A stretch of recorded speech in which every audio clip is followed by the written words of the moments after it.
Hi, I'm Garvin Lynch. Welcome to the Lynch's Pharmacy video series.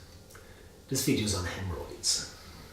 So hemorrhoids are swellings that develop in the anus and in the rectum or the back passage, usually due to veins which become wider and filled with more blood than usual, and over time the veins and the overlying tissue develop into swellings that we call hemorrhoids. There are certain situations that make a patient more prone to getting hemorrhoids. Constipation would be one of the top ones. So passing large hard stools and straining on the toilet, these all increase the pressure on the veins in and around the anus and increase the chances of getting hemorrhoids. Hemorrhoids are quite common in pregnancy just due to the pressure that the baby puts on the area around the rectum and on the veins as well. So for aging, as you get older, the muscles around the back passage get weaker and less able to support any pressure or any straining. And as well as hereditary factors, some people just inherit weak muscles in that area and are prone to get hemorrhoids as a result. There are internal and external hemorrhoids. Internal hemorrhoids form 2 to 4 centimeters just inside, up above the opening of the anus. They can be completely concealed within the anus, or they might actually hang out and be visible. Small hemorrhoids are usually pretty painless. The main symptom would be bleeding after the patient goes to the toilet. They may also have a sense of fullness or a feeling of not fully emptying the rectum after they go to the toilet, all of which are symptoms of hemorrhoids. So it's important that if there's blood coating the stool, this needs referral. It could be a sign of lower gastrointestinal tract bleeding. Similarly, if there is blood within the stool and it's quite a dark colour, this also needs referral, as it could be a sign of bleeding higher up in the GI tract.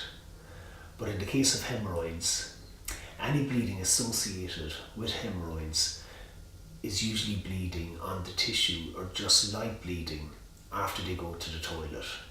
And if they have other signs of hemorrhoids as well, this may not need referral if it is due to hemorrhoids. A possible complication of hemorrhoids that hang down is a blood clot or a thrombosis, which actually forms within the hemorrhoid itself. It's very rare, but if it does occur, there will be very intense pain, so it should be pretty recognizable if it did happen.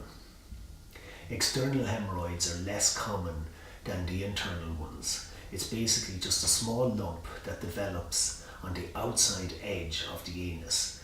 Usually many don't cause symptoms. Again, a blood clot may form within the hemorrhoid, and as well it may bleed for a few days, so you won't see that same blood on the tissue after going to the toilet. And it is possible to develop internal and external hemorrhoids at the same time. In terms of treatment, the best treatment really is prevention. So the best way to do this is eat properly, eat a diet high in fibre to keep the stool soft and avoid having to strain on the toilet. So eat plenty of fibre, fruit, vegetables, cereals, wholemeal bread.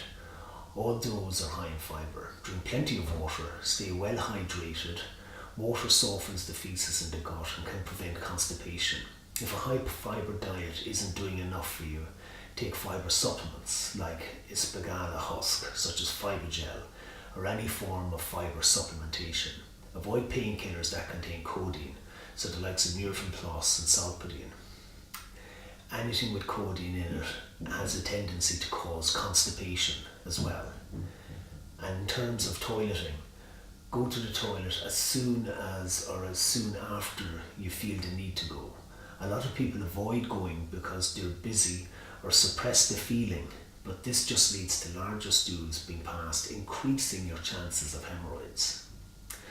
So all those tips will go a long way to avoiding getting hemorrhoids in the first place, which, as I say, is the best way to treat them. In terms of ointments and products, various preparations are available.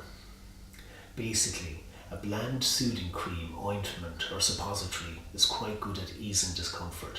Anusol is one of the most popular brands, and Anusol H, which is the steroid in it.